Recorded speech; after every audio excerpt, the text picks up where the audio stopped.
ভারতবর্ষের ইতিহাসে সবচেয়ে প্রাচীন শহর বারাণসী।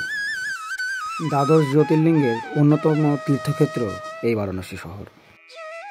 বারাণসীর অনেকগুলো নাম আছে: কাশী, অভিমুক্ত, আনন্দবন, মহাশ্মশান এবং রুদ্রবাস। কাশী মূলত দুই ধরনের জন্য মানুষ আসে, এক কাশী বিশ্বনাথ আর অন্যতম হলো দশাশ্বমেধ ঘাটে গঙ্গা আরতি।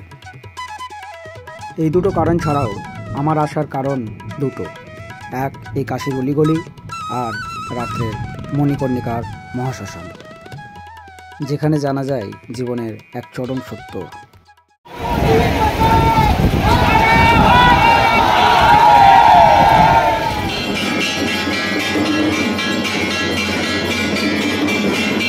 তবে চলুন গল্পটা শুরু থেকে শুরু করি। এই গল্পের সূত্রপাত আমার বাড়ি বীরভূম থেকে। সকালবেলায় টোটো করে আমরা চললাম সামনের দিকে। এটি রঘুনাথগঞ্জের গঙ্গা। এখান থেকে পার করে আমরা চলে যাব ভারতবর্ষের সর্বশেষ স্টেশন লালগোলা স্টেশন। হ্যাঁ, হোয়াটসঅ্যাপ গাইস, আমি বিশাল আছি তোমাদের সাথে। তোমরা দেখছো রূপরি ব্লগস অ্যান্ড রূপরি টকিস। তো আজকের এই জার্নিটা হচ্ছে বীরভূম টু বেনারস। তো বীরভূম থেকে ট্রেন যেহেতু বন্ধ আছে, সেই জন্য আমরা এখন এসেছি হচ্ছে লালগোলার আগে স্টপেজ কৃষ্ণপুর। লালগোলা স্টেশন থেকে যেহেতু ট্রেন ছেড়ে দিয়েছে, ওই জন্য এটা দিয়ে চলে এলাম। তো এখান থেকে যাচ্ছে আজকে কলকাতা, কালকে যাব কলকাতা থেকে বিভূতি এক্সপ্রেস ধরে বারাণসী। তো চলো দেখতে থাকো ভিডিওটা। এক আকাশ মেঘ মাথায় নিয়ে আমি যখন লালগোলার কাছাকাছি, তখন দেখলাম লালগোলা স্টেশন থেকে ট্রেন ছেড়ে দিয়েছে। তাই তার ঠিক আগের স্টপেজ কৃষ্ণপুর থেকে আমি আমার যাত্রা শুরু করলাম।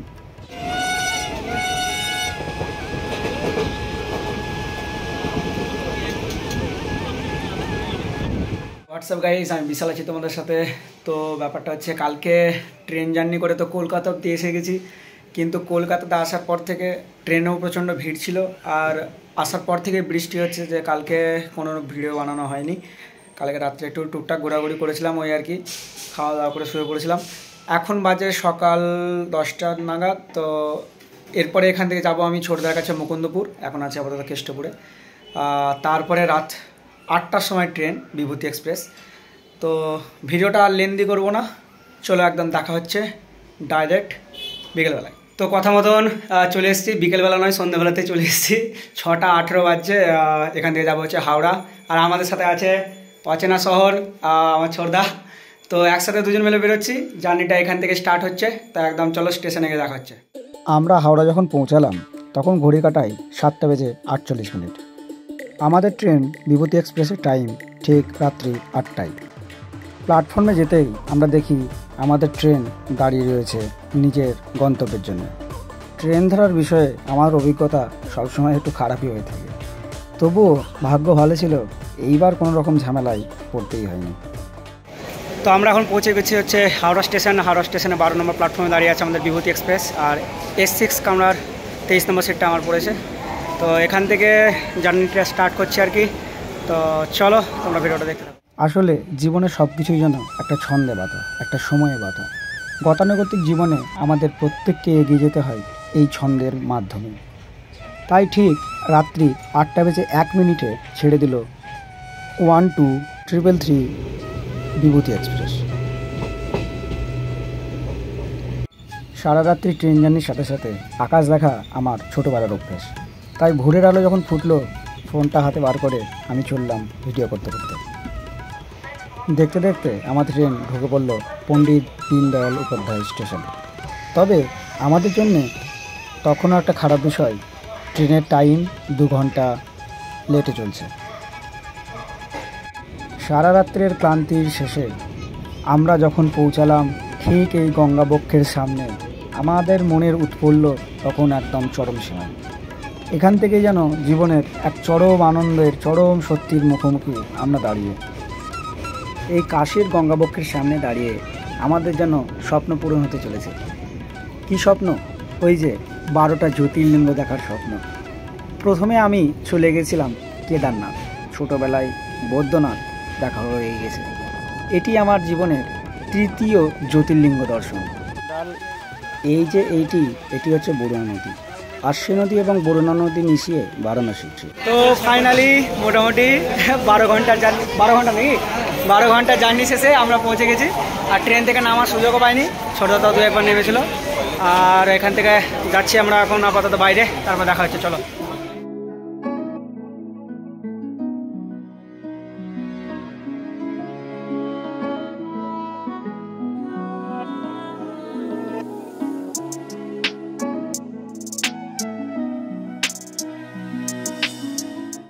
তো স্টেশনে বাইরে নেমে গেছি, আর এখান থেকে এখন অটো ফটো ধরে বাইরে দিকে যেতে হবে আর কি। তো তোমরা দেখতে থাকো ভিডিওটা, আমরা কোথা থেকে কী করি না করি। আর মেন কথা হচ্ছে রুম করা হয়নি এখনও, রুম বুক করতে হবে সামনে গিয়েই। তো চলো।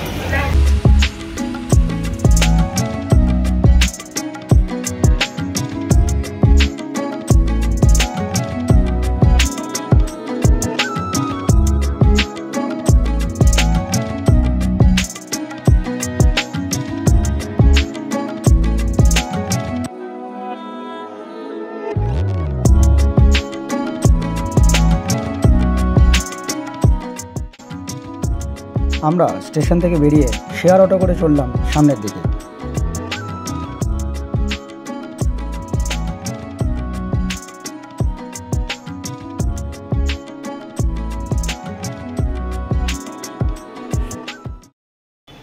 তো ফাইনালি এই লজটায় আমরা চলে এসেছি।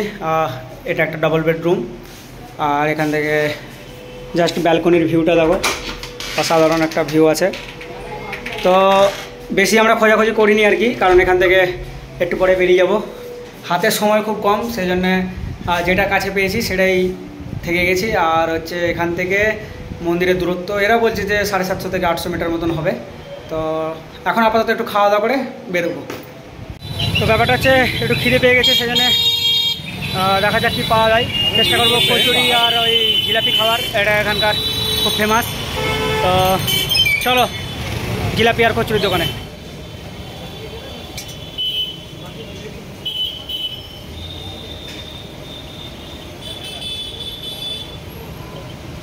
তো আমরা এখন বেরিয়ে গেছি হচ্ছে মন্দিরের দিকে, ঘাটের দিকে যাবো আর কি। তখন খাওয়া দাওয়া করবো, দুপুরে লাঞ্চটা করে নেই, তারপরে যাই। আর নৌকা বিহারগুলো সব আজকে করতে হবে, তো দেখা যাক, চলো। হোটেল থেকে আমাদের একটু সামনে পড়তেই চোখে পড়লো গোধূলি চক। এখান থেকে রাস্তাটি ভাগ হয়ে যাচ্ছে, সামনের দিকে গেলে গঙ্গার ঘাট এবং বাঁ দিকে চলে গেলে পড়বে আপনাদের কাশী বিশ্বনাথ যাওয়ার রাস্তা।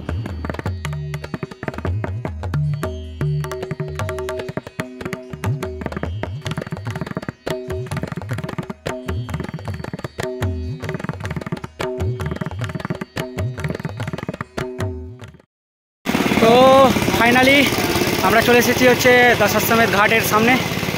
তো এখান থেকে জাস্ট ভিউটা দেখো, অসাধারণ ভিউ দেখতে পাচ্ছি যেটা। আর চোখের সামনে নদীও দেখতে পাচ্ছি। কিছুদিন আগে আমার দিদিরা এসেছিলো, ওদের সময় নদীতে অনেক জল ছিল, সেই জন্যে ওরা ঠিকঠাকভাবে নদীটাকে এক্সপ্লোর করতে পারেনি, বোটিংও করা যায়নি, আর ভালোভাবে আরতিটাও দেখতে পাইনি। কিন্তু আমাদের হয়তো আশা করছি কপালটা ভালো, তো দেখা যাক কি হয় না হয়।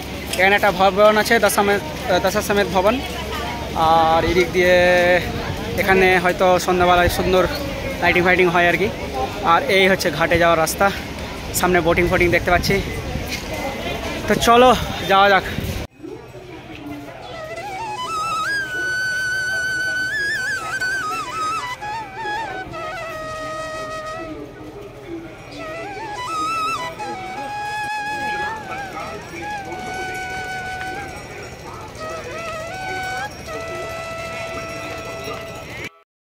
আমরা এখন যাচ্ছি হচ্ছে নৌকার দিকে। এখান থেকে প্রত্যেকটা ঘাট আগে ঘুরে নেই, খাওয়া দাওয়া পরে হবে, আগে আমরা ঘোরাঘুরি। তো ঠিক আছে, চলো নৌকায় বসি।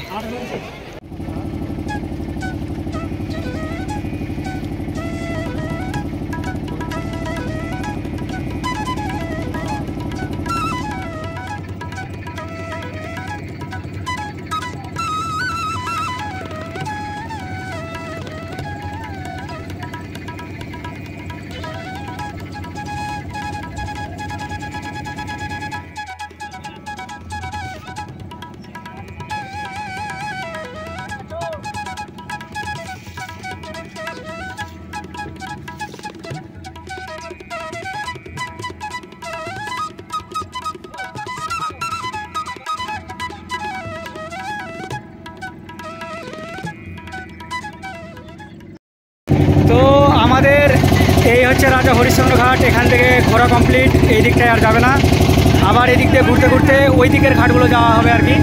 তো এই টোটালটায় প্রচুর ঘাট আছে, প্রত্যেকটাই দেখলাম, আরও সামনে দিকে এগোচ্ছি, চলো দেখতে থাকো। আমি এখন নৌকার ঠিক সামনে বসে ভিউটা জাস্ট উপভোগ করছি, আর তোমরাও জাস্ট উপভোগ করো। ওয়াও,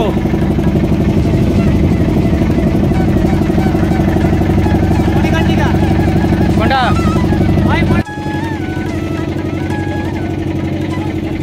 তো বিষয়টা হচ্ছে কথা মতন 40খানা ঘাট, পরপর পরপর অনেকগুলো ঘাট আছে। তো অতটা আইডেন্টিফাইড তো আর করা যায়নি, জাস্ট খালি নৌকার আর নদীর যে একটা মেলবন্ধন সেটাই উপভোগ করলাম। তো যাই হোক, 40টা হোক কি 10টা হোক, প্রত্যেকটা ঘাট ঘুরিয়েছে, ভালোভাবেই ঘুরিয়েছে, ঘুরলাম। আর এখন আপাতত খাবার দাবার খাওয়ার জন্য যাই, লাঞ্চ করি, অনেকক্ষণ টাইম আছে, সন্ধ্যা 7টার সময় আরতি, তারপরে টুকটাক আশেপাশেগুলো ঘুরবো, চলো।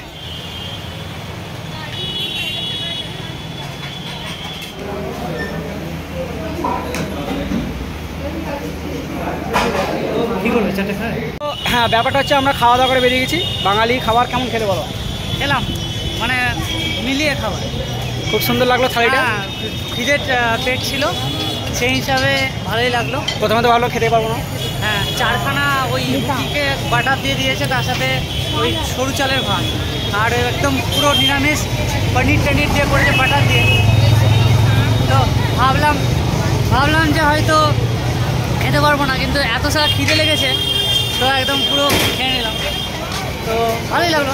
তো ঠিক আছে, তো আমরা এখন কোথায় যাচ্ছি বলে দাও। এখন তো যাচ্ছি আমরা হচ্ছে কাল ভৈরব মন্দির, যেটা হচ্ছে আমরা গধুলি চক থেকে বাঁ দিকে যেতে পারি। তো যেহেতু আমাদের হাতে এখন সময় আছে, কারণ আমরা যে ঘুরে এলাম, গঙ্গা বিহার করলাম, সেখানে অনেকটা টাইম দেওয়ার পরেও দেখছি টাইম থাকছে। কালকে তো অনেক জায়গা ঘোরার আছে, আজকে যদি এই দিকগুলো মানে বিভিন্ন জায়গাগুলো যদি আমরা কভার করে রাখি, আশা করি কালকে অন্যান্যগুলো দেখতে সুবিধা হবে, আর সেই জন্যে যাওয়া। তো ঠিক আছে, চলো আমরা যাই, তোমরা আমাদের সাথে ব্লগটা দেখতে থাকো। কাল ভৈরব মন্দির যেতেই আমাদের চোখের সামনে পড়লো বাবা বিশ্বনাথ মন্দির, আর তার সাথে জ্ঞানবাপী মসজিদ। তো আমরা এখন লাইনে দাঁড়িয়ে আছি কাল ভৈরব মন্দির যাওয়ার জন্য, প্রচণ্ড লাইন, জাস্ট সামনে দেখো। চলিয়ে রাস্তা চলো যাওয়া যাক। এই কাল ভৈরব মন্দিরকে কাশীর কৌতূহল বলা হয়, তাই বাবার দর্শন না করে বিশ্বনাথ দর্শন করা হয় না, এমনটাই নাকি অনেকের মান্যতা। তো আমাদের কাল ভৈরব মন্দির দেখা কমপ্লিট, এখন আমরা চলে এসেছি আবার এই বিশ্বনাথ মন্দিরের দিকেই, আর এখান থেকে আবার চলে যাবো দশাশ্রমের ঘাট। 6:30 থেকে আরতি হবে, এখন ওই 4:30 নাগাদ বাজছে। বিষয়টা হচ্ছে প্রচণ্ড গরম আর বৃষ্টিও পড়তে লেগেছিলো, তা বাবার ভাগ্য ভালো যে একদম মন্দিরের দরজার কাছে দাঁড়িয়েছিলাম, ঠিক সেই সময় বৃষ্টিটা শুরু হয়েছে। যাই হোক, ভিজিনি, কিন্তু প্রচণ্ড গরম লাগছে। আর যা ঘোরার মোটামুটি কালকে ঘোরা হবে, এখন আপাতত ঘাটে যাওয়ার প্ল্যানটাই করছি, চলো দেখতে থাকো। তো আমরা আবার চলে এসেছি, আর এখানে ভিড় দেখতে পাচ্ছ, সবাই আরতি দেখার জন্য সব বসে পড়েছে।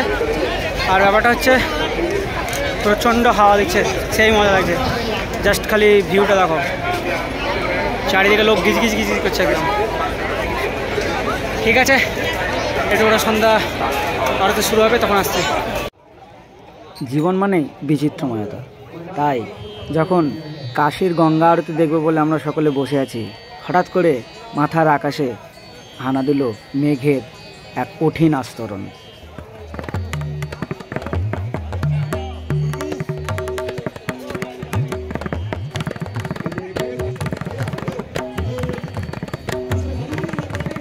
দেখতে দেখতে ঘন মেঘ আছড়ে পড়ল আমাদের সকলের ওপর দৃষ্টি করে।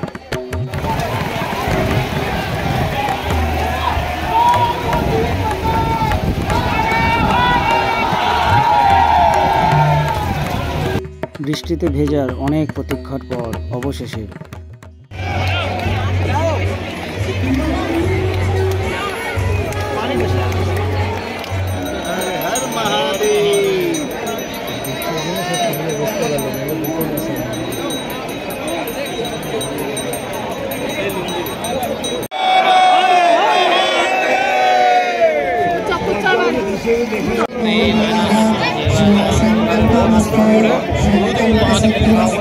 जहाँ पे हम खड़े होते हैं वहाँ तक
शिव शंकर शेष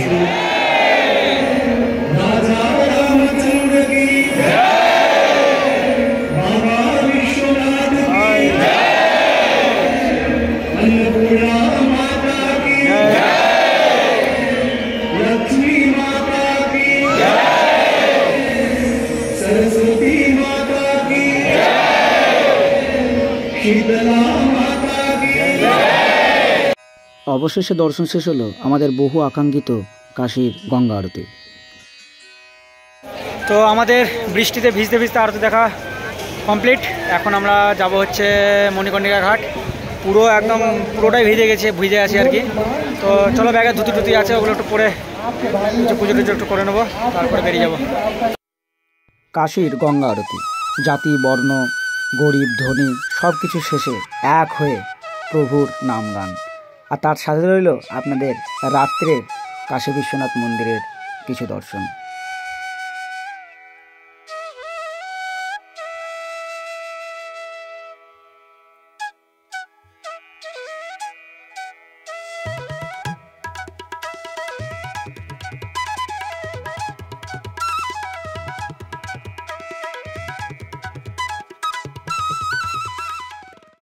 তো ফাইনালি আমরা চলে এসেছি হচ্ছে মণিকর্ণিকা ঘাট।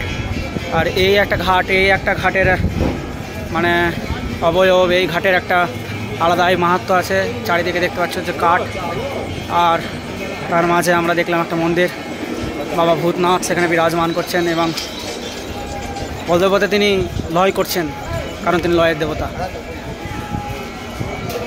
এটা একটা সত্যের সাথে মানুষের একটা মুখোমুখি, যে সত্যটাকে মানতে পারে না তার কাছে জীবন আমি মনে করি বৃথা। তো চলো, এরকম কিছু সত্যের সন্ধানে আমরা থাকতে থাকবো আর এই মণিকর্ণিকার সাথে সাক্ষী হতে থাকবো।